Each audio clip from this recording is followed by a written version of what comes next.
Hello, this is Suna Senman with reading number 34 of A Course of Love. Thank you for joining me in these readings. We have now been doing this for over a month, and I am grateful for the learning. I want to give you the opportunity to continue deeper learning through writing, as my book Peace is a collaboration that we do together. I wrote some perspectives and leave plenty of place for you to write your own perspectives. And one area we look deeply into is what was Jesus just talked to us about in this last reading, reading 33, is to really kind of define what is peace. And that's something I address in the book and that we can try to accomplish together. And hopefully we will have much more understanding with A Course of Love that Jesus guides us with. So the last paragraph.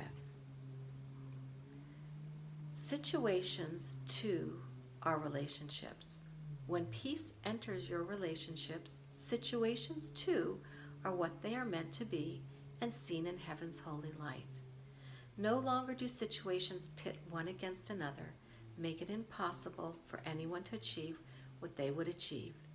The challenge now is in creation rather than accomplishment. With peace, accomplishment is achieved in the only place where it makes any sense to desire it.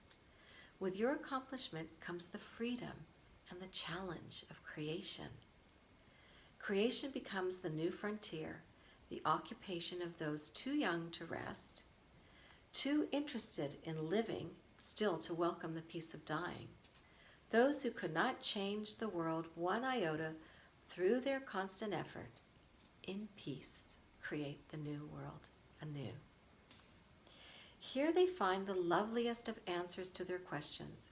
It takes not time nor money nor the sweat of their brow to change the world. It takes only love. A forgiven world is whole, and in its wholeness one with you. It is here, in wholeness, that peace abides and heaven is. It is from wholeness that heaven waits for you. Think about this now, for how could heaven be a separate place? A piece of geography distinct from all the rest? How could it not encompass everything and still be what it is, home to God, God's beloved Son, and dwelling place of God Himself? It is because God is not separate from anything that you cannot be. It is because God is not separate from anything that heaven is where you are. It is because God is love and that all your relationships are holy, and from them you can find the way to Him and to your holy self. Are your relationships with those you love severed when they leave this world? Do you not still think of them? And do you not still think of them as who they were in life? What is the difference in your mind between who they were and who they are after death? In honesty, will you admit an envy and awareness that they still exist, but without the pain and burden of the body, without the limits placed upon those who remain?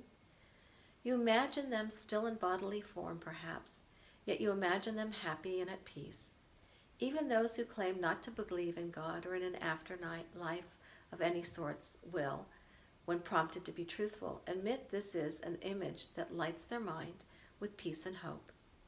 This image is as ancient as the earth and sky and all that lies beyond. It did not arise from fantasy, nor did it pass from one mind to the next, as stories often will. It is but part of your awareness of who you are, as awareness you would deny in favor of thoughts of death, so grim that make a life a nightmare. It is your denial of all your happy thoughts that has led you to a life of such unhappiness. It is your denial of all your happy thoughts that has led you to a life of such unhappiness. Thoughts of terror and of sin you will embrace, But thoughts of resurrection and new life you still before they have a chance of birth and call them wishful thinking. What harm do you expect happy thoughts to do to you? At best, you see them as delusional, but what you fear is disappointment. All that you have wished for and have not acquired within your life is the evidence you would use to deny yourself hope of any kind. You do not understand the difference between wishing for what can never be and accepting what is.